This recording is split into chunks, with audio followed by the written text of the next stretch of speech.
Keep 100% of your claim. G4 Claims. If you've been hurt in a road accident that wasn't your fault, you should really talk to G4 Claims first. Unlike road accident solicitors, we don't charge you for our services, which could see you better off. To keep 100% of your compensation, have a chat with Nicole and the team. You'll be glad you did. Search online for G4 Claims. Keep 100% of your claim. G4 Claims.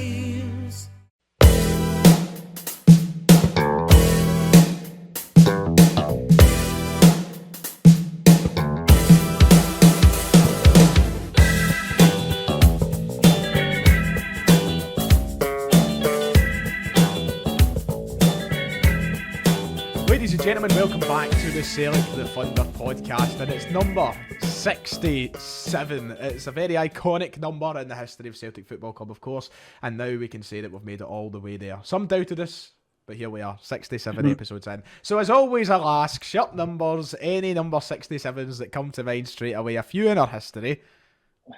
Wonder Kid, Charlie Musonda. Did you go with you went with Musonda first? Right, wow.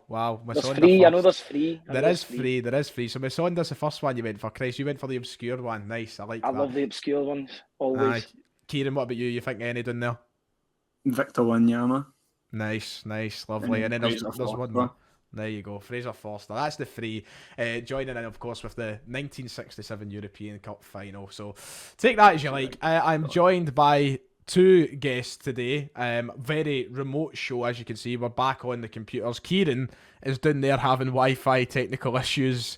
What's actually happened? Did it just cut off this morning? When I was sitting watching the Edinburgh Derby on the tablet, and it just fucked it. So don't know. Right, well, I think the internet shat it, having to do these shows again on Zoom. I know. That's because you've done like TSF already, and this is now the Celtic the Thunder. It's a sign. They want you to stop it. But we've got Kieran down there. If he freezes, if you notice that his face isn't exactly cooperating with movement, then that's the reason. And then we've got Ryan McGinley to the right-hand side of me. Ryan, you're back on again. You were rough this morning. Have you recovered now? How are you feeling? Do you know, I'm all right. I'm all right now. Nothing that food can't solve. Food and a lot of water. But no, I'm glad to be back on talking about Celtic, obviously. It's weird because I said to myself this season that I wanted us to get back into doing the Sunday shows until the Champions League comes in. And then I thought to myself, we're going to be hungover, but for once, it's no Kieran that's hungover, it's Ryan. A clean weekend for you, Kieran. I think we should address straight away that there will be no Sellik the Thunder next week. Oh, cries, everybody's upset. Well, there'll be one the weekend after? No, the week after? Maybe. I mean, what is the weekend after? Who we playing? Well, Hearts at home on a Sunday. Well, there might be, but we might be in you won't be back to the Friday. Oh, I'll be fine. I'll be all right. So basically, me and Kieran are both away on holiday. So is Callum as well. So Kieran, you're away to Ibiza. This could be your last show ever. I don't feel like you're going to come back. I mean, we'll play it by ear. We've got Kieran got to Ibiza. Me and Callum are over to Magaluf. Yes, refrain from slagging us in the comments. We're headed over there, so there won't be a show next week. Ryan, what are you going to do with Footus, mate? What's your plans for your free time? Reflect, mate. Reflect on bad decisions that have been made this weekend, and then just get ready for Dublin because I'll get a stag do in the next couple of weeks. So, oh, very exciting! Nice. I've never felt more single in my life than this stag do coming up. I swear. Is everybody on the stag do in relationships? Pretty much, mate. Aye. Oh, that's a shame. Well, maybe you'll find a wee... Listen, if there's any Irish female viewers tuning in that support Sellik, keep an eye out for McGinley. Don't say that. I've had enough trouble with that. Oh, Christ. Right. Let's move on. Let's move swiftly into talk about Celtic this week because we're going to just do the reviews sort of thing. It's the first time I feel like we've reviewed a game in a long time. It's always been match previews. Celtic yesterday with a late win up at Dingwall, a 3-1 victory. It keeps us top of the league. It keeps us obviously with a winning start in the Premiership. But a nervy one to watch at times, Ryan McGinley. Yeah, definitely. I mean, the first half, it was more nervy because I couldn't actually see the game in the second half. So I had to We'll get on to that.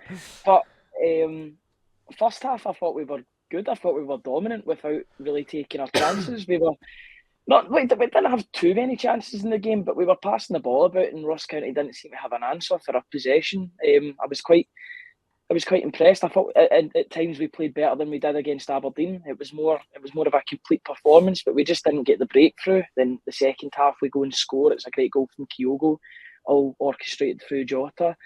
And then it all kind of went downhill. The bits that I couldn't see were the bits that were quite bad, evidently. Didn't see us conceding a goal, but that happened. But we got the job done, thankfully, and we move on to the next game. Yeah, there's a lot of wee conversations that we're probably going to have throughout this podcast that have spawned off that game. A lot of people begging the question of who starts in the wings, a lot of people talking about certain players' performances, etc., etc. So we'll cover all of it. Kieran, it was a difficult game to watch. I'm sure that you struggled like the rest of us trying to get a hold of that second half. So, I mean, can you try and sum up what you seen yesterday? Well, I mean, for the 27 minutes of football I seen in total yesterday, I was pretty impressed with it. But I mean, I seen up to Kyogo's goal because I mean, I think I managed to tune in like 20 minutes into the first half because that's when a certain website that was not illegal started showing the game. So I managed to catch on for that point. As Ryan said, we were dominant. Like Ross County never had anything like the rain to shows in the first half. So it was why it felt frustrating because it felt like we were moving the ball quickly. It wasn't like there was a lack of tempo on that, and I thought we were playing quite well. Mm-hmm. But it's just trying to find the breakthrough against defences like that. It's hard to do, but I mean, as I say, we should be used to it by now because that's the way it's been for as far as you can remember. But I mean, I don't know. When it came to the second half, obviously I seen up to Kyogo's goal, and then after that it was radio silence for me. So I was just sitting there checking Twitter and on FotMob and that to see what was happening. But did you not stick the radio on? No, do you know go the old fashioned where you get Clyde Wan talking for you? No, I'm not listening to the arseholes. I'd rather sit in silence. Bluntly put as always, Mr. Old. Eloquent. Apt. No, but the second half. No, listen, I'm going to talk about the first half a wee bit more because the first half for me was.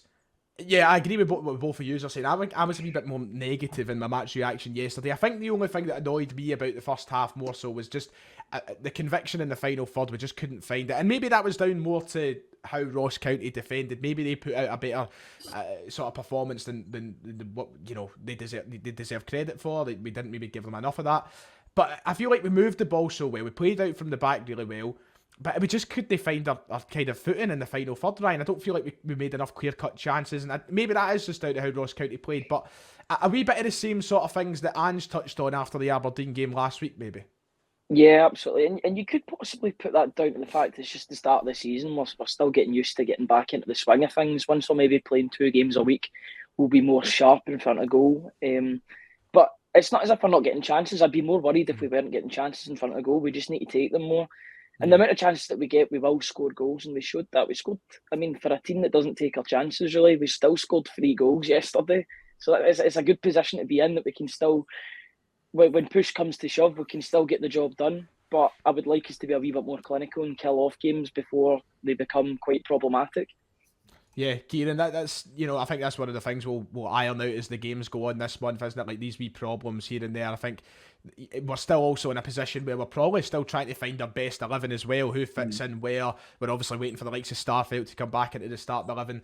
Is it just one of those things? You'll see people moaning online and all the rest of it. Is it just one of those things, early doors, people are willing to rush to the panic stations? Do you think there's anything generally to be... I feel like it's a daft question to say anything to generally be worried about. There shouldn't be anything to worry about. No, I think there was a lot of people already at the panic stations yesterday judging off of Twitter because some of the overreactions I've seen was actually ridiculous, man. Like, that's what I was kind of aiming at there. To worry about. Even when it comes to specific players, but like, see, Daisen Maeda is one that when he first came in, everybody was, he's hopeless. Then he has a couple of good games and everybody's right behind him. And everybody was calling for his head yesterday at half time, and they got their wish. People were wanting Kyogo off at half time as well. Scored the goal. Like, I don't know. I just feel like people were sort of panicking a wee bit yesterday because it wasn't all plain sailing. But even before half time, I felt like the goal was coming because all the clear cut chances that we were starting to get came towards half time. Like, Maeda had the shot, Kyogo got a decent strike away, and then I can't remember if it was Turnbull put it wide for the rebound for that. I mean, it wasn't the best. Like, as Ryan said, we need to be more clinical, but the chances were starting to happen. So I feel like the goal just after half time was inevitable. Yeah, I mean, it's a shame we had to concede not too long after it, but No. I think it kind of set the tone for the second half in the terms of, there was 4 goals in the second half. Celtic were pushing and pushing and pushing. It was bound to come. Let's talk about do you know what, actually, I want to bring up a point to you, McGinley, because I seen you tweet, interestingly enough, because I agreed with you. You tweeted yesterday, I think it was maybe at half-time, about David Turnbull and his performance in the game. I said in my match reaction yesterday, I'm not jumping on a bandwagon like what some people are with certain players and saying bin him. No, absolutely not. But I was kind of disappointed yesterday because I expected a wee bit more. Standing in for Rio Hatate, given that big opportunity to start the game, he didn't quite deliver to the expectation that maybe we built too highly, but it was a little bit of a letdown. He was a wee bit of a wallflower in the game. I think he just let the game just pass him by. There was a couple of nice touches, but all of the good stuff in the first half, I think, was coming from Matt O'Reilly. I thought in the first half he was absolutely brilliant. He was really influencing the game. Matt O'Reilly has this sort of Rogic in him as well, the way he can just go past people. He's quite subtle the way he does it. I really enjoy watching Matt O'Reilly play. But I think it was a really big chance for Turnbull in Hatate's absence to sort of stake his claim. A lot of fans were really desperate to see him do well in the team. They've been calling for him the past couple of weeks, including myself. And I don't think he really took the opportunity. But, it's only the second game of the season. Like, we're not going to write off players having a stinker of a season 2 games in. I mean, he was so good last week. So I think he'll just take time. He's still a young player. He's still making his way into this team. And I think he'll definitely have a part to play in all competitions this season. He just didn't have a great performance, but that happens. Yeah, and that's the thing. Yeah, I'm not going to be quick. He's going to get plenty of chances throughout the season, and with the rotation and people dropping out with injuries here and there, he's got plenty of opportunities for him to step up. He was very impressive when he came on against Aberdeen last week. He was phenomenal. It had an impressive enough pre-season. It was more just a disappointment because I was thinking this could be the game for Turnbull, and it wasn't quite. I don't think it's anything as detrimental as getting back on the bench next week. I think it was just a wee bit of a disappointment in terms of what was expected maybe, but it is what it is. Second half though, we did get 3 goals. Kyogo got the first, Abada scored that winner, and of course Moritz Jens got off the mark in his Celtic career with a header in the dying embers of the game. You could say that was the winner of a goal. Jota with 3 assists. Now here comes the big question that everybody's been bringing up on social media since the game. Just very quickly as well, I seen somebody on my video the other day stop bringing up social media, it's not real, form your own opinions. Funnily enough, I do form my own opinions. It just so happens that a lot of like-minded Celtic fans will have the same opinions. It's just, I'm not going to be unique in everything that I say, but one big thing that has been brought up, Kieran, is Jota and the left-hand side. Was yesterday's second half performance a kind of statement, and he should be the one that starts in his natural position? I mean, if his goal contributions and his best general play are coming from playing on the left-hand side, so I don't really see what harm it is in playing a player in his best position, especially when it's more than likely the best player in the team, Jota. So I don't know, I feel like you're harming yourself by no playing him on his preferred side, the ones that's getting results. And obviously you've got people slagging off Maeda and that yesterday, but I was pretty happy with the starting lineup yesterday. I'm not going to lie. I mean, if they had swapped out for the very beginning, it probably would have worked out a wee bit better. But I don't know. I think Jota definitely should be starting on the left, and I think you'll have people just saying for Abada on the right now. And I think Abada, with his goal yesterday, has certainly earned himself a starting spot for next week, in my opinion. Well, that's what I was going to bring it up to you, McGinley. Abada scoring that goal right at the death of the game was, I think, people were already saying it throughout the second half of Jota's performance, but then I think Abada's goal was what certainly drilled it for everybody. Everybody was like, okay, that has to be the partnership next week. I think there's a way in saying that, though, McGinley, where people are being so harsh on Maeda, and I'm like, this is a very good headache that we have here. The fact that we can rotate Jota to the right-hand side, play Maeda. If Maeda even could go over to the right, that would be great. But we've got 3 great wingers here. I don't think we need to be as negative in saying this must be the starting wingers. I agree. I do agree that it should be Jota and Abada next week. I think that's who I would start. But I think there's a way in going about it that isn't has as many negative connotations. Yeah, absolutely. I mean, I don't even think we have a strongest 11. I think we've got a strongest 15, 16 players, and there'll be players that just interchange as the season goes on. I mean, I really, really like Abada. He's going to be a massive player for us going forward. But I like Maeda too. I especially like Maeda going into next week on a plastic pitch because he was really good against Livingston on a plastic pitch. So maybe that's something to look at. No, But, I mean, Abada and Maeda, they can interchange. But if there's one player that should be accommodated for, it's Jota. Play him in his best position. You've got to maximise his strengths. He is absolutely phenomenal. He started like a house on fire this season. He's scary. He's upped it from last season. He's single-handedly influencing games with his goals and assists. I'm just really, really impressed with his attitude since he came in permanently. Yeah, he's loving it, and you can see it in everything. He's the main man. Did you see his wee dance in front of the away end yesterday when they scored? I've not actually seen it. No, I've seen it on Twitter earlier. Absolutely Busting a wee move he was. Oh, what? He likes a wee dance, doesn't he? Because he was dancing it one more time at the end of last season and champions again. I love him to bits. Yeah, he just totally buys into everything. But it's scary though because there's so many people saying it, and you can't help but think it as well that like he keeps playing like this, we're going to struggle to keep a hold of him next year. But I think that's one of the main things. We tied him into that long-term contract. This is a player that, you know, you see players leaving in this country. Bassey's just left there for 26 or 25 million pounds or whatever the fee was. I mean, you're talking a player like Jota who offers goals, assists, the talent that he is. Thank God we've got him in a long-term contract because we should be trying to milk millions, absolute millions for him. I don't want to wish him away too soon, but the guy is on fire at the moment. See, the way that I look at it with Jota is how when I play like a Celtic football manager, I'll always manage to like turn somebody into a superstar, and I'll get teams offering 50, 60 million, and I'm just holding them ransom. I'm like, nope, you're not going, you're not leaving this club. That would be me with Jota if I was Ange. Like, there's no chance I'd be letting him go out the door.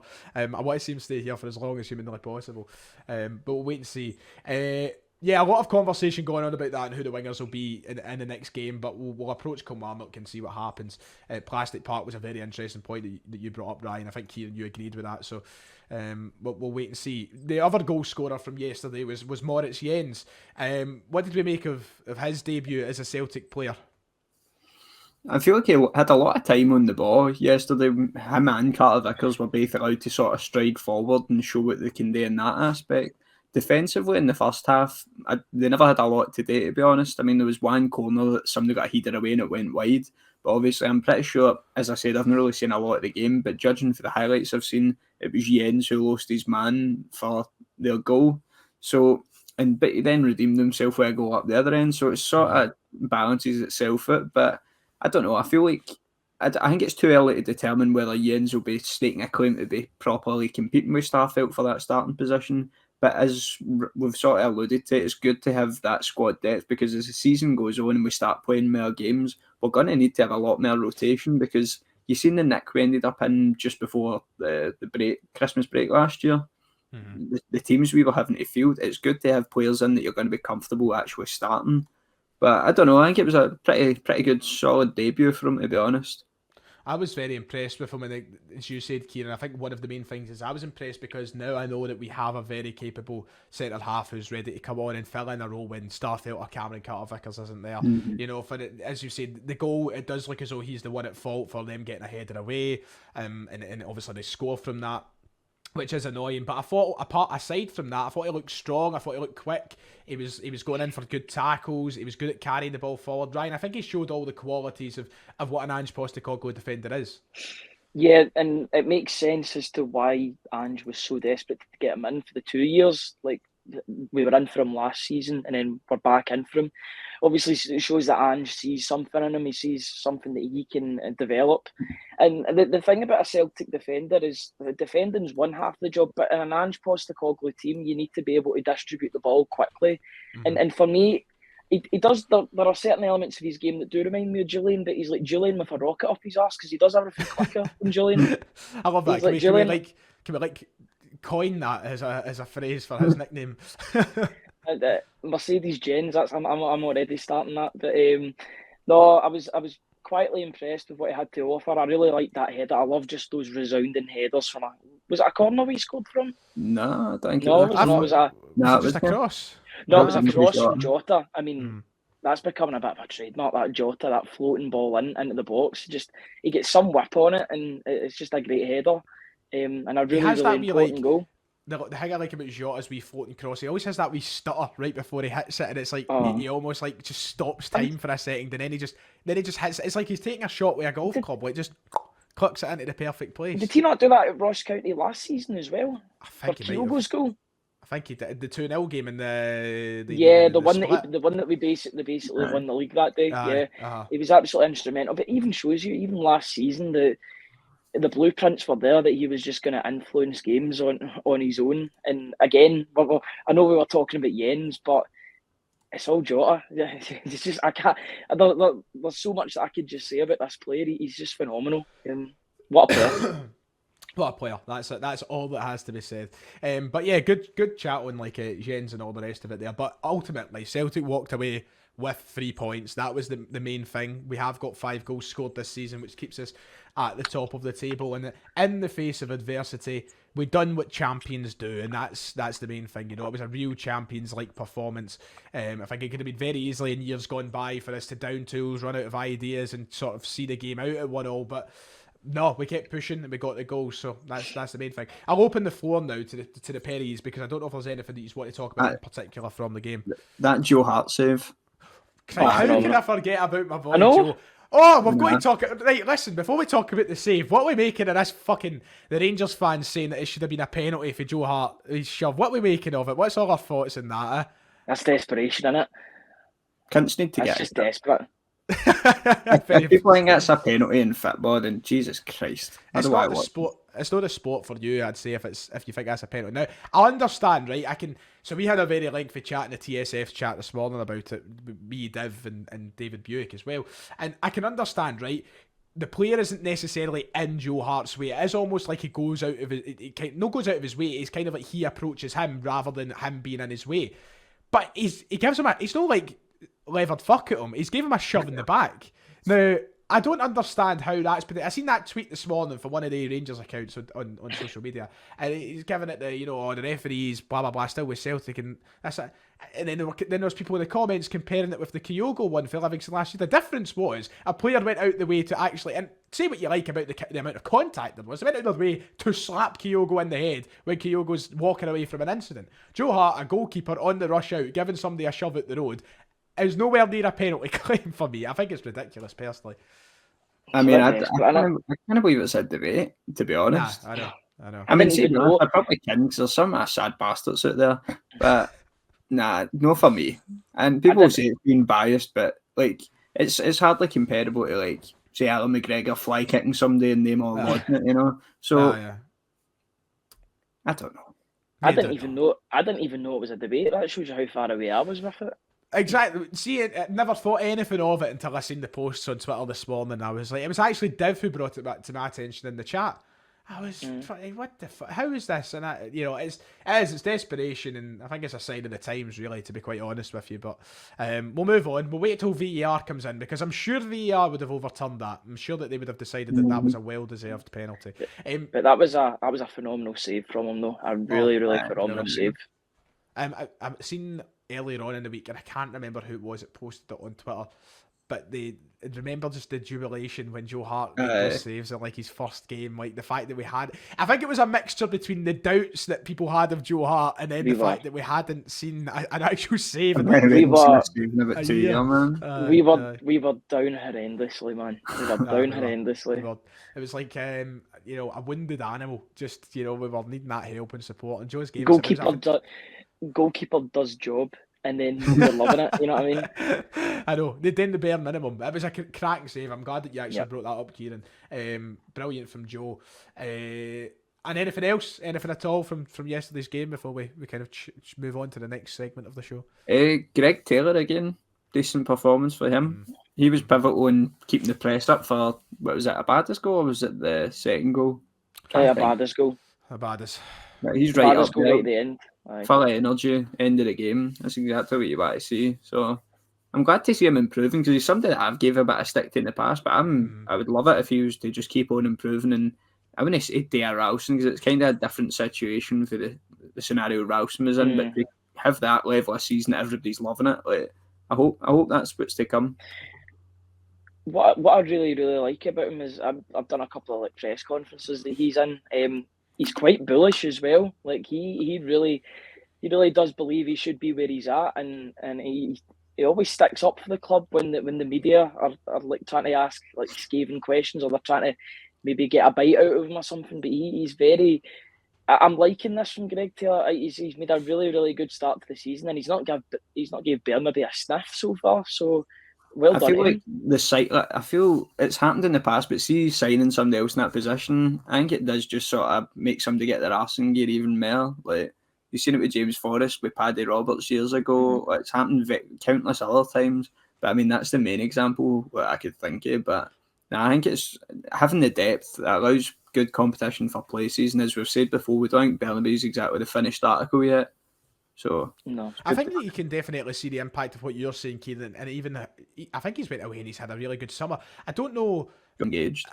Yeah, it's fair play to him. I don't know if it's just me, right? And this might sound absolutely ridiculous. This is one of the fucking stupidest things I'm probably ever going to say on this podcast.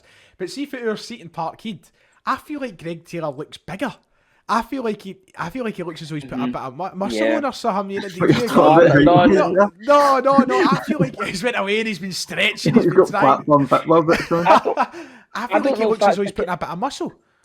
It's either that or the way the home kits. I don't know. Maybe your eyes aren't used to. Because I thought the same about Turnbull when I seen him. I was like, he's putting a couple of kilos. He looks bigger. But he looks more confident. I think for the first time in his Celtic career, he believes he's a Celtic player, and you could say the same for Welsh. You can see the confidence in his game, and he wants to influence game. He's a really good passer. For I mean, a lot of people were saying he's got limited quality, but his game's improving game by game, and it's really good to see. He's shutting a lot of people up, including me, which I'm quite happy about. Do you know what gets down to the fact coming off the back of a league winning season as well? That's just breathing confidence into players like him and Stephen Welsh. That they actually believe they're good enough to go and do it now. Aye, absolutely. I think. I mean, once you get a medal in your neck as well, you're kind of wanting it again, aren't you? That kind of edges you on. You want to go and keep winning. You don't lose that appetite. So I think there's probably a part of that that's in there. Of course, Greg Taylor was involved with a treble winning side. So it probably hurt going through that season, the COVID year, probably, especially with the abuse that he was getting throughout it. We've seen the kind of social media aspect of the whole negativity towards players like him. So I'd imagine there has been a real hunger there to try and fight the way he has been. And just when you were talking about Stephen Welsh, it was really unfortunate that he picked up that sort of virus before the game or in the week leading up to the game. I know he was training on the Friday, but obviously wasn't ready enough to play the game.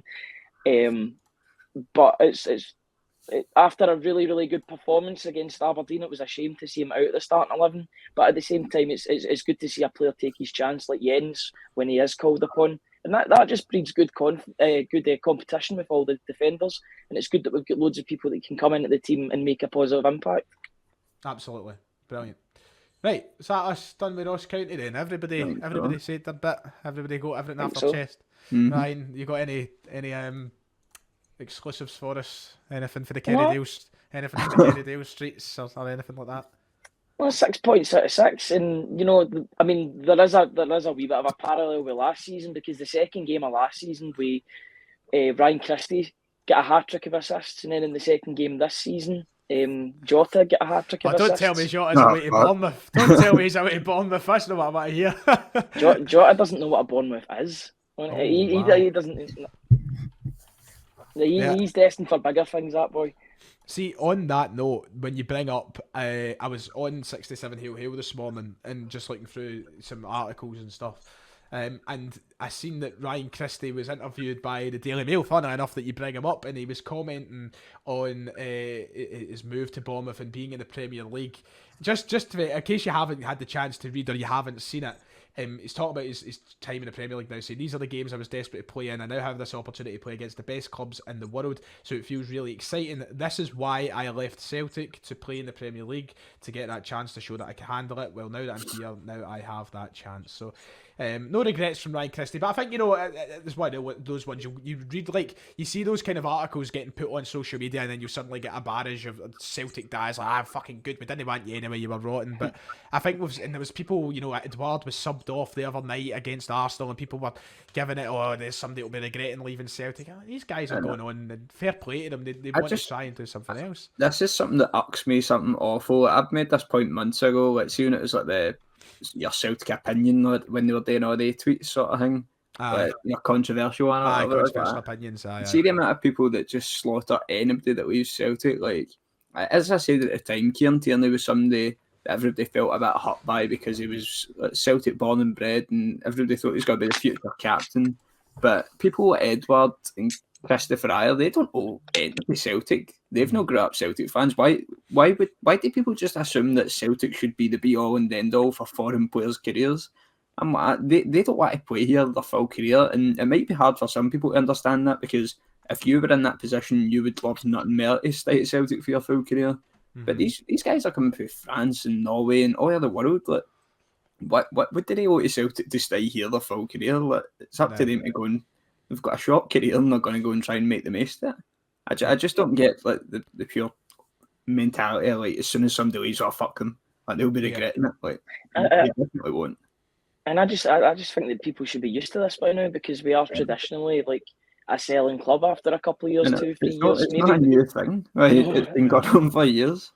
I know, it might be new in the terms of if you're... Sorry, Ryan, on you go. No, like you said, Kieran, they don't owe us anything. It's a short career.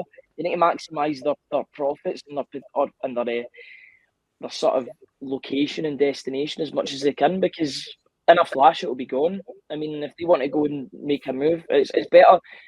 We've seen what happens when players don't get the moves that they want, or they're kept for longer than they want at a club. So, it's just a part of football. And it's nice to see fresh faces, and it's just the other side of it, the fact that players leave. Players need to leave so you've got new players in. That's another annoying thing as well. I've never really considered it till you mentioned it. They're like, everybody's, not everybody, but you get these people who give it stinking to Edouard and Christie, players like that for leaving. But, these are the moves that have allowed us to bring in the likes of Kyogo Furuhashi and, all these other guys. Like, if it wasn't for them moving... Look, listen, if we never sold Edouard for, 15 million quid or however much the fee was, can't even remember now. If we never sold Edouard on for that, we wouldn't have been making all those signings last summer. There would have been much smaller budget to work on. So, there's plenty of positives that comes with players moving on from the club as well. One thing about... Sorry.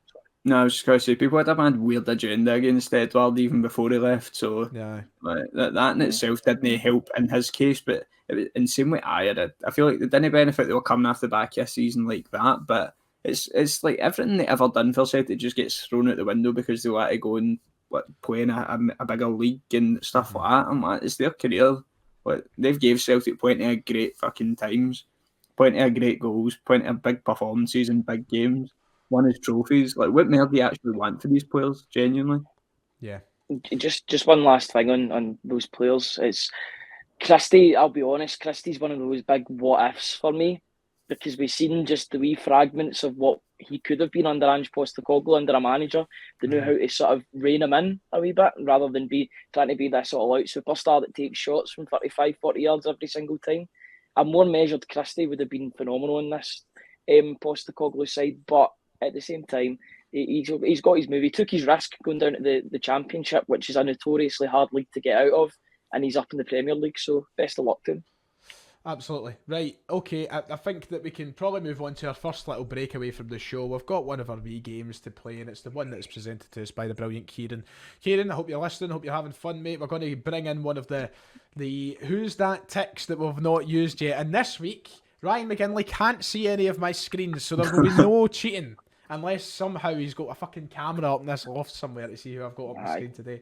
So I'm going to use one of the ones that he's got. I think we've only got a couple left, so Kieran, if you are listening, we're going to need more soon. But we've got a couple today, a couple of decent ones. And I'm going to since you were cheating last week, Ryan, I'm going to let Kieran choose if he wants to go for player A or player B. Player B. Oh, you're going for player B. I think you would have favoured player A, but okay, we'll see. We'll see that. That's very rude of you.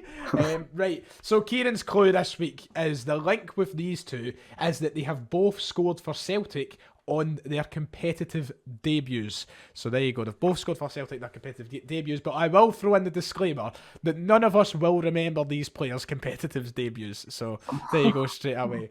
I think Kieran's face says it all. I think for the next set of 4 or 5 that you give us, Kieran, maybe aim for like 2008 onwards so that Kieran doesn't have a heart attack because he's suffering, didn't you? Right, Ryan, you are player A this week, so are you ready? I'm ready as a Liberty, mate.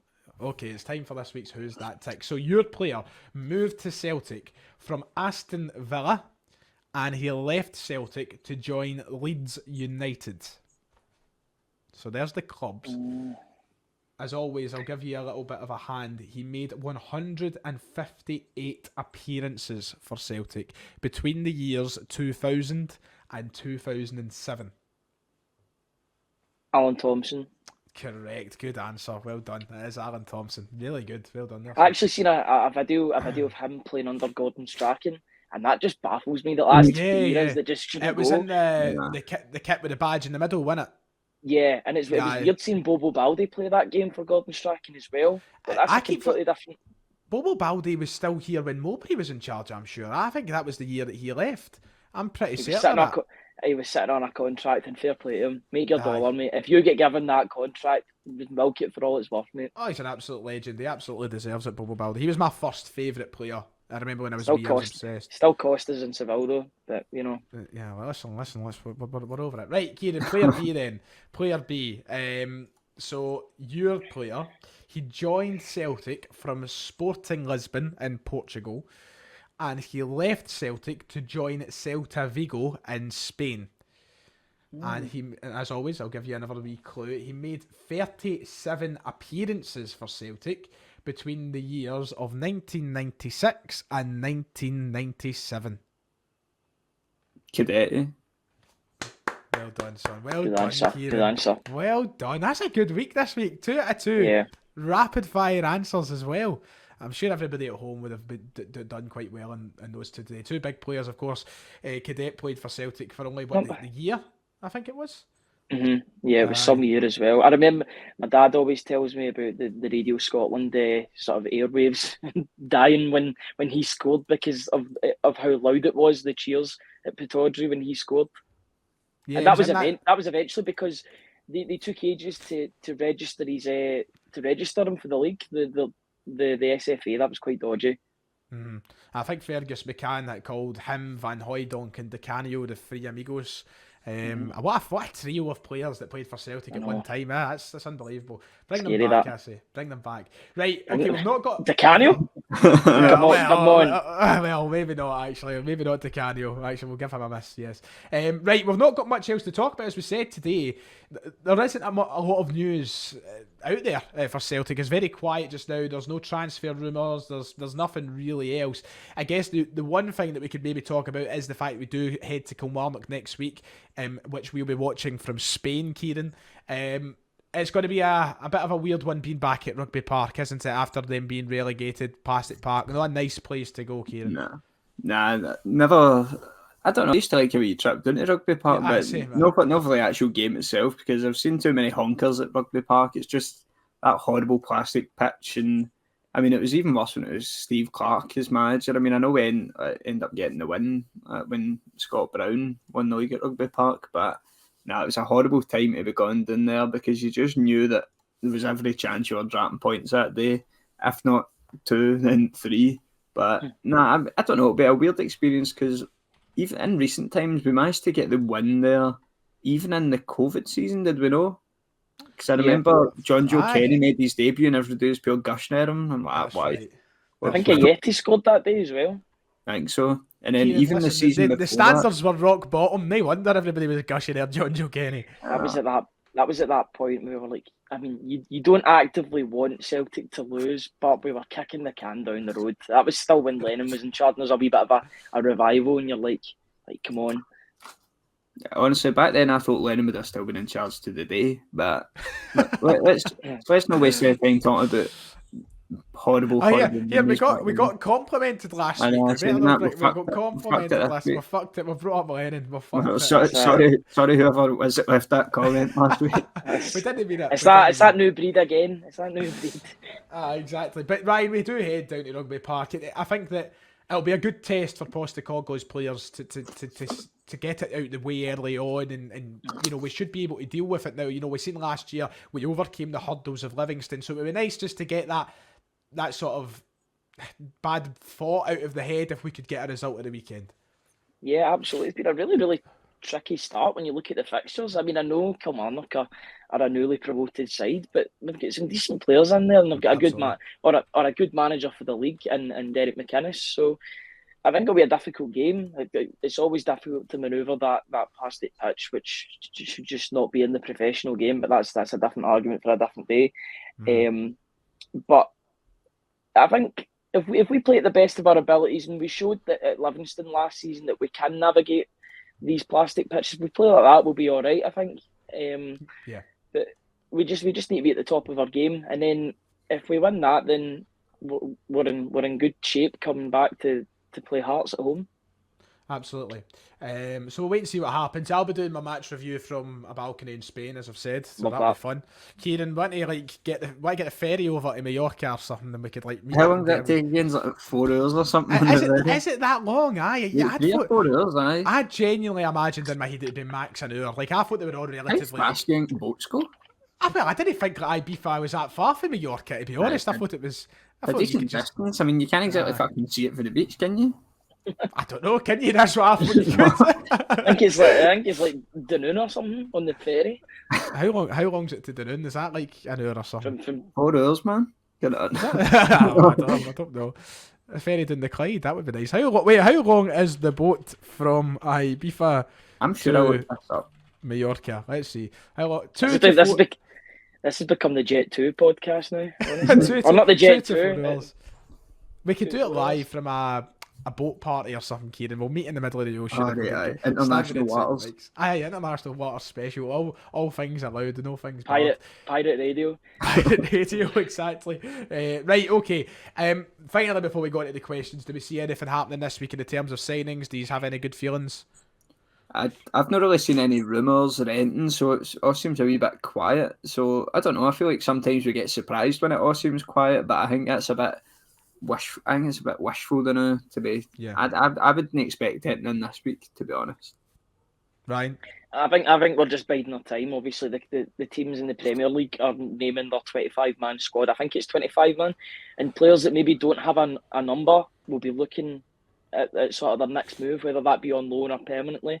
So I think we're just biding our time, see what comes. But the fact that it's quiet just now, I think is quite promising. Because I don't want to be inundated with rumours. We're better when it's quiet and stuff's going on in the background, because then Celtic will just surprise us with something, and I'm all for that.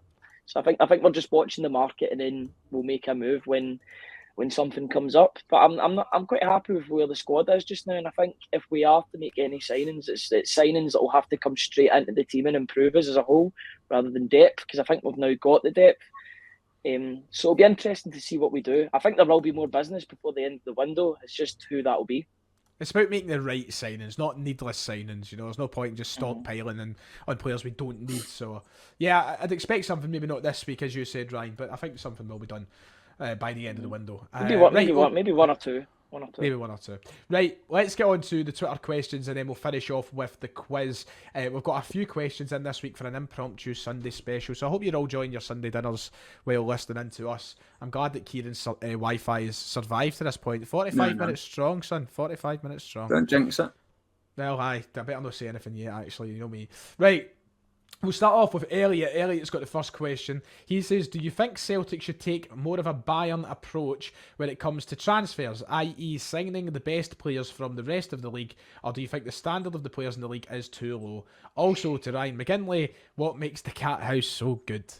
Yeah, first of all, Goffs. That's all I can say about the Cat House. In response to the first part of the question, the players need to be good enough to play for Celtic. Now, I think the players that we've bought in the past from Scotland, they need to be the outstanding talent. Now, Turnbull was ripping it up before his injury, and there was a good reason as to why we signed him. His stats were phenomenal for Motherwell, and he was a player that could make it in the team. We've seen that is the case. But they need to be good enough. You shouldn't just go and buy Scottish players just for the sake of it. But they need to be outstanding, in my opinion. Or when we could shop in other markets such as the Japanese market, the Australian market, etc., down south. So I don't think we should buy Scottish talent for the sake of it. I think they need to be genuinely good enough. I think we've seen examples of it working and not working in the past. Look at the year we raided Dundee United, for example. Stuart Armstrong, great player. The other two, not so much. I think we're at a point where, signings have got to be smart, and whether they're from Scotland or not, your due diligence has to be done, and that's what determines if they're good enough to play for the club, not if they've played in Scotland.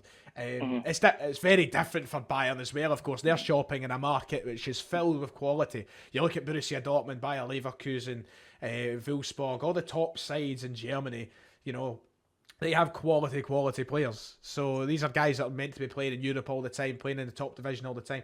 You look around Scotland, I said this in TSF last season, and I don't know, we'll have to wait and see how this season fares. But last season, I believe everything outside the top three in Scotland was probably the worst the quality has been in this country in a long time. So there's not really a lot there to shop with at the moment. And when the players come, they'll come, and we'll make sure they're the right guys. Kieran, I don't know if you had anything to add. Nah, I mean, I agree with what Ryan said completely. I mean, if there's no point signing people for the sake of it. I think we've been there, done that for the most part. It's worked out with some players like Armstrong and Ryan Christie. I mean, it took Christie a couple of loan spells to try and cement himself in the team, but it did work out in the end. But I agree, there's no point getting them in just for the sake of getting players from within the league. I know it's cheaper than that when you do it that way, but you're not guaranteed the quality. I feel like maybe in a couple of years' time, we might find ourselves with a lot more players available again. But I mean, we've had the sort of thing with Josh Doig and Lewis Ferguson and Kevin Nisbet over the past few years. But I mean, in the next couple of years, you might see players like Dylan Levitt getting linked with moves to Celtic or Rangers. So I don't know. I think time will tell if we'll be delving back into it. But as you said, I think last season proved that a lot of the league it's lacking quite a bit in quality because it was piss poor for a lot of teams last year. Aye. And I think we should allow the league to sort of develop again after seeing all those good talents. Like obviously Doig is still there, but Ferguson's away, Hickey's away, even further back. Like Doig's away as well. Doig's away to Italy. So he is. That's terrible. I get mixed up with Doig and Doige. They sound so similar. Why do that, Hibs? That's really confusing me, especially when you're rough. But I think we should just let the league develop again, let these talents prosper. I think it's too early to be signing any sort of youngster, apart from maybe, and this is just a maybe, Connor Barron, but even then, he's hardly proven himself. He was at Celtic Hearts for the first half of last season. Let these players get a couple of games, and then we'll sort of gauge the situation from there. Absolutely. Good answers, boys. I enjoyed that. Right, Doogie's asked, what hangover scran did you go for today?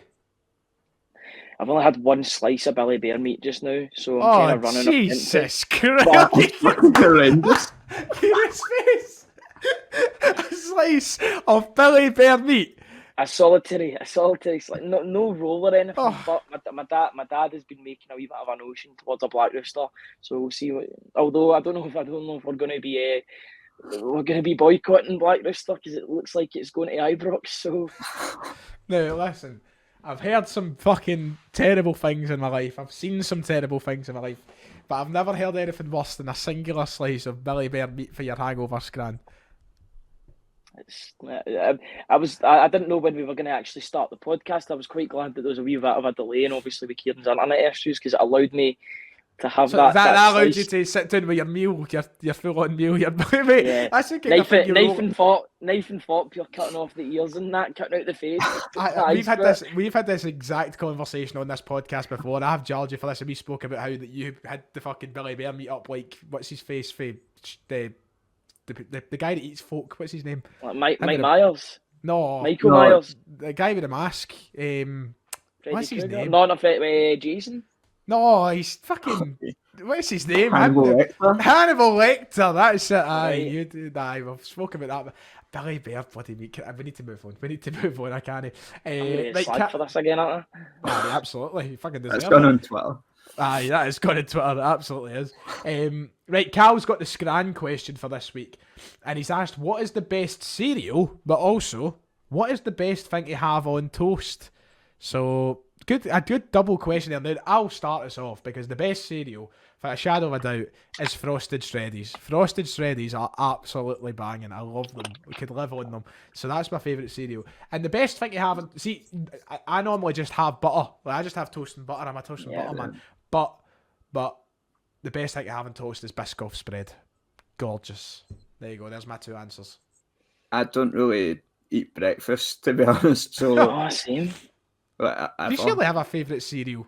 I've no. I don't eat cereal anymore. Like I've What genuinely. was your favourite cereal? Crave, and that's how I ended up as fat as I did. Right, Crave it is, and then you just a butter man for your toast, aye? Aye. Aye, okay. What about you, Ryan? You got an answer to any of them? I mean, like Kieran, I don't really have breakfast, but when I did have breakfast, I like ready break, like porridge. I really like porridge. I've I never had had to have porridge. that. I had to have that with soya milk though, because I can't have like pure milk on its own. It absolutely kills my stomach because of my lactose intolerance. But in terms of cereal, I quite like Cheerios. Cheerios are quite good. They're a bit of an acquired taste, but in terms of what I like on my toast, it's a bit of a treat now due to the cost of living. Billy Bear meat. Listen, don't interrupt me. Don't be disrespectful. That obviously with the cost of living crisis, the price of Love Pack has went up. So I do enjoy a treat of butter with my toast. Do you have dry toast? No, it needs to be pure bunny. I love it, but like crispy toast. No, but I mean like, do you have toast without butter? Like, do you just have like dry toast? No, it needs butter on it. Needs butter, right? Okay. Just to give you that wee bit of crunch, the juiciness of the crunch. Aye. See, on the subject of cereal, going back to that, I've said on this podcast before about the time I went to Breakfast Club when I was in primary school. I wanted to see what it was like, so I went, and there was like, what is the chocolate ones that looked like cereals, like Wheatos or something? Or, I remember there was a bowl of them, you just picked up the wanted and you took it. So I got my milk, and then I couldn't get it open, and I didn't know what to say to anything. So I was like, I think I'd like ripped the wee thing off, but the thing never came off. So I'm just sitting there trying to fucking stab it open. And next thing you know, I'm sat there at like 8 a.m. having a pure dry bowl of Wheatos. I'm just sitting there with a pure dry. That sounds awful. That sounds absolutely awful. That was my first and last week at the Breakfast Club. I remember I was the same as you. I was very, very like curious to what Breakfast Club was, and I begged my mum to let me go one time, and literally just went in, had toast and jam, and I was like, why am I here? Like, what is the point in being here? The way you talked about that was like it was Fight Club or something. Like, I was just curious. What was going on at this Breakfast Club, honestly? Literally nothing. Like, you know, the only positive of Breakfast Club was that you got a game of football before school for whoever went to Breakfast Club. It was like 6 years. So you're up there having a game of like 1.5 with like 5 or 6 people. It was rotten. It was a waste of time. I love this podcast. Honestly, the rails that we go off is incredible. Anyway, thanks, Cal. Sideshow Bob's back. He said, how good is it to have a keeper that we can rely on? I was against the signing of Joe Hart, but he's proved me wrong. I thought his save yesterday was vital. Absolutely. I think it's basically everything that we've highlighted since the signing of Joe Hart, to be honest, how much a keeper can be relied upon, Kieran. I mean, I wasn't as against the signing as some people were, like you yourself, Ryan. No, you've got him on I was too. No, yes, you've got him on the wall. So I don't know. I mean, I think he proved a lot of people wrong because I didn't think he was going to come in and be as good as he has been for us. And it really solidified that position as his own last season and actually brought a bit of stability to a position that caused us so much heartache in the past. So I've been buzzing with him, and that save yesterday just shows that he's still got some top quality in him, man. Yeah, absolutely. I'm going to go. Can I just say very quickly, apologies throughout the podcast if I've been coughing. I'm actually loaded with a cold at the minute. I've got it really fucking bad. I've tried muting my mic from time to time and I've had to get into proper coughing fits, but I've still been sort of like coughing through the show. So my apologies for that. Right, rapid fire through the last few. I'll give one to Ryan, one to Kieran, etc. So I'm not even going to. There's a. You know, Vasilis Barkas Lover has asked the question, Giacomakis or Kyogo, and then Abada or Maeda. I feel like there has, and this isn't a dig at particular Niall here who's asked the question, but I feel like there's been a lot of division going on online between you can only choose one or the other. Like, I don't think it should be as black and white as that. I personally prefer Giacomakis, and I personally prefer Abada, but I don't think that means that you need to have one or the other, or only one can start. Very healthy conversation to have. As many of them start as many games as possible. So, yeah. Right, Ryan, do you put Jens into the starting 11, says Mark? Probably now. The fact that he's scored and he's got that sort of a connection now with Carter Vickers. Obviously played in the game against Norwich, and then he's played again 90 minutes with Carter Vickers against Ross County. So I probably would. I mean, I do want to see Starfelt back in the starting 11 because he's my boy. I love Starfelt, but there's no really a rush just now. I guess Ange can just gauge it in training and see who's training the best, and then just pick accordingly. Lovely. Right, Drew's asked a question that I'm going to have to ask to both of you because this is a big one. If Albion Ayeti was one-on-one with Vasilis Barkas, what happens next?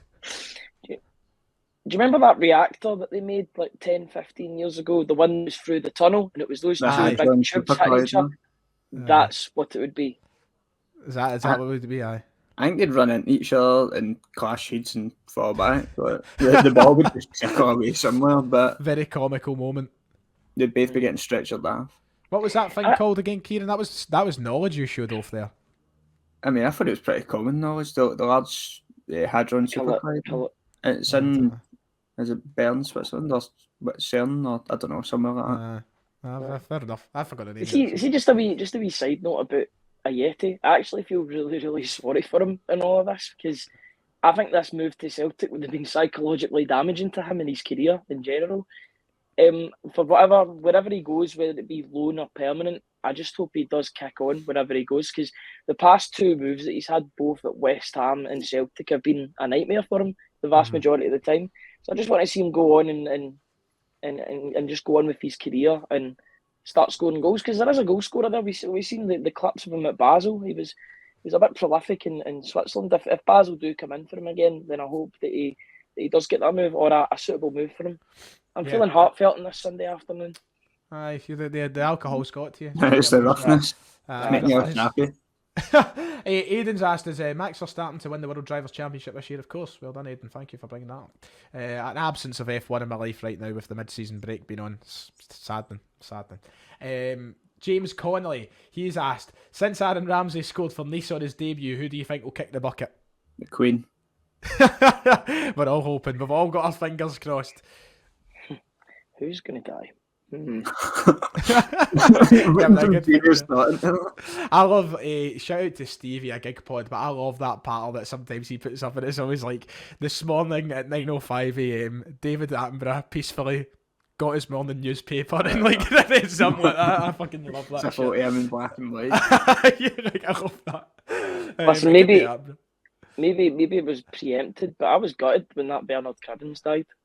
Who's Bernard Cribbins again? The guy that was in Doctor Who, the old guy. Aye. Yeah. I know you're talking about. He was a singer in like the 50s or 60s as well. He's got a couple of catchy tunes. Catchy numbers, aye. Oh well. I mean, I'm trying to think who could be next. Who is next on the list? Okay, I don't know. I don't want to get into it. I'll end up getting cancelled or something. Let's not try and predict people's deaths here. Listen, it's Ramsey's fault. Well, it is. A lot of questions about Starfelt and Jens. But we've basically covered that in your answer there, Ryan. So we'll skip past. Thank you to everybody for your questions, by the way. Keep getting them in week upon week. I think that's pretty much about it. A lot of the stuff we've covered, it's about who would you start on the wings and that next week. So I feel like we've got through basically everything we've had to this week. So as always, thank you once again. And to end off the show this week, we're going to have an If You Know Your History quiz, which this week will be hosted by Ryan McGinley. Ryan, are you ready, son? Again, as ready as I'll ever be. I feel like one of the game show hosts that's just came in after like the BAFTAs or something. I just feel rough. We'll just go with it. I know. Shout out to Matthew Duff, by the way, for making once again one of the quizzes in this new season. I think that I've lost track of where the league table is in terms of who's won the most in that this year. I'll need to go back and catch up and find out where we are. But Ryan, I've gave you the week off to think, so it's your turn to host. So take it away wherever you do. You know how to go about this. No bother. So who wants to go set A or set B? I'll ask Kieran, what do you want? No, actually, ask Ryan because you got the choice of the other one. Thank you very much. I'm going to go for set B. No bother. So Kieran, your first question, true or false, Celtic are yet to pick up a yellow card in a competitive game this season? False. Correct. Taylor was booked against Aberdeen and Jens and Abada against Ross County. Now, if the referee actually done his job, then Jens probably should have been sent off because he was on a yellow and then done a Commons and went into the crowd after scoring, which is absolutely mental. But you know what? We'll let him away Let's there. let's not give them any ammunition now. No, absolutely. Yeah, I would never criticise him.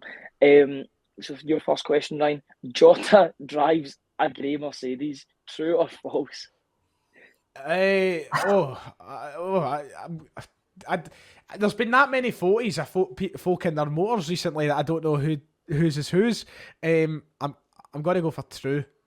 Correct. Aye, okay. I drive a grey Mercedes. Read it, you read as well. Yeah, well, why would I do that? Do you enjoy it? Just car share, aye?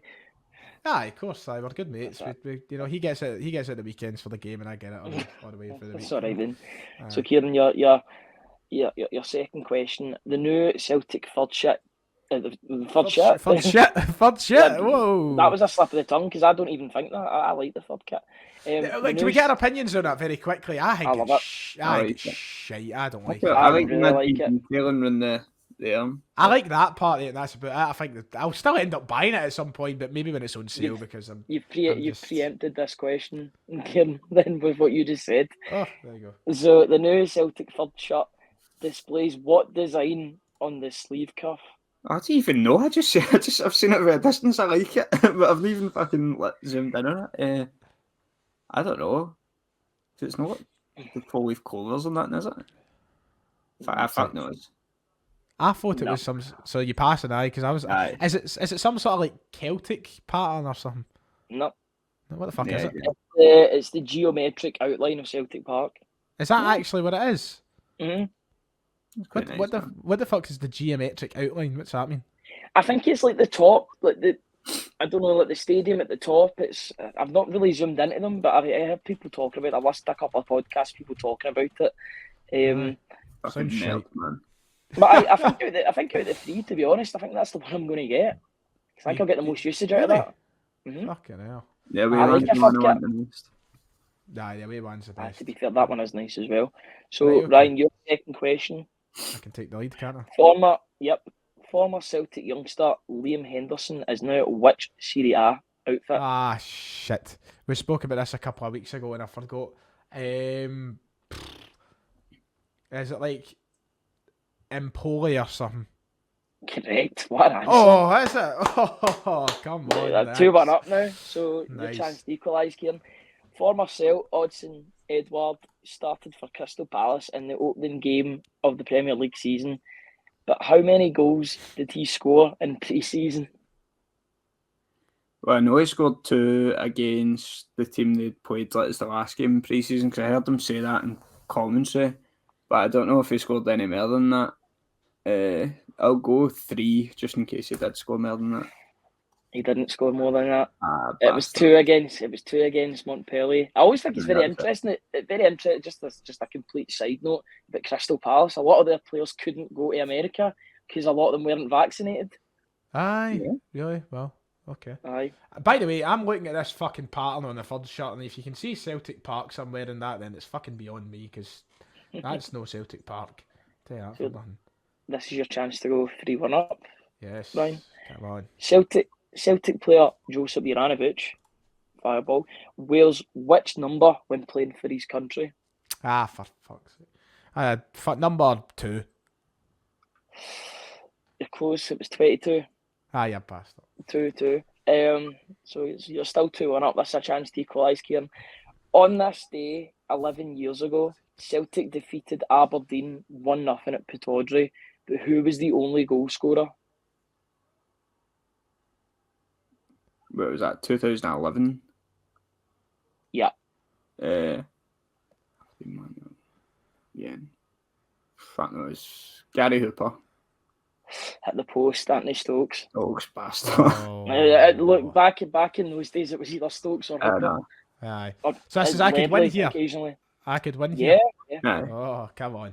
That's a good question. Moritz Jens scored in his debut away at Dingwall on Saturday. But who is the last Celt to score on their debut away from home? Away from home? I thought you were going to say away home at Dingwall, and I was ready to get Shane Duffy out there because I thought it was going to be him. This is the last Celtic player to score. Is this competitive games only? Yeah. Right, well, because there'll be a lot of pre-season friendlies where people score on their debut away from home. Because obviously in January we signed Maida, Hatate, O'Reilly, etc. And Maida scored on his debut, but that was at Celtic Park against Hibs. Was it real Hatate at Tynecastle? No, because he made his debut against Hibs. Was it Kyogo? No, you'd need to go back a wee bit actually. Did he not score away to Jablonek? But he came on as he came on as a sub against Hearts on the Saturday. So he did. That's right. So if I was to say Hamilton away, who would you? It's not Hudson Edouard, is it? Mm-hmm. Aye. Oh fuck! Wow. Back in 2017. Wow. The scuff of that shot. That was the worst goal he scored for us. Who is this imposter that we've signed? But my God, he definitely made up for it. Right, so they're still everything up for grabs here. Kieran could somehow salvage something. I think you'll like this one, Kieran. Former Celtic Kieran Tierney says which phrase when asked if he has stopped eating chocolate by an Arsenal doctor. This was in the new documentary. I watched the first 2 episodes. Was it in the third one? It might have been. I don't know. It doesn't specify what episode this is in, by the way. I don't fucking know. That's the most random question. So I'll just read it out to you again. What phrase when asked if he stopped eating chocolate?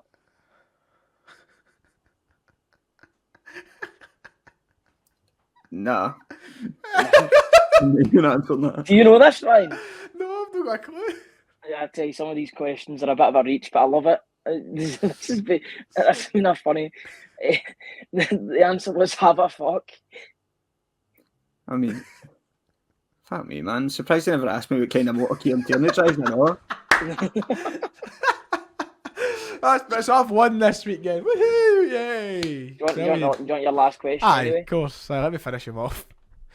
Celtic number 7, Yakimakis, owns a hotel in which Greek city? Oh wait, I actually know that one. I think I do anyway. Yakimakis owns a hotel. It's actually it's tagged in his Instagram. Aye. It's not been an active account, but it's definitely there. I've definitely seen it. The only Greek city that I know is Athens, but I don't feel like it's going to be Athens. I feel like it's too obvious to be Athens. Isn't that like Thessaloniki or something, or fucking something like that? I've definitely seen it in his bio. I thought this place was in Cyprus, but I don't know. No, I definitely know in some of the Mykonos. I don't know, Rhodes or something. I don't know how you pronounce this because I don't want to make a fanny of myself again. I mean, I already have, but Crete. Crete's not a fucking city, but Crete's an island. I know.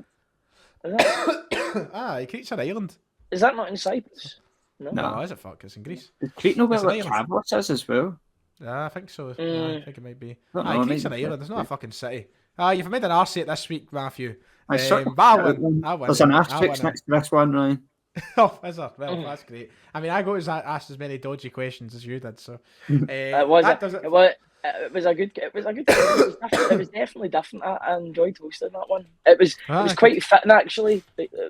The condition that I'm in with how mental that quiz was. So ideal. So Crete is an island, and the cities that are on Crete is Heraklion. Heraklion. That's the one. Is that not what it is?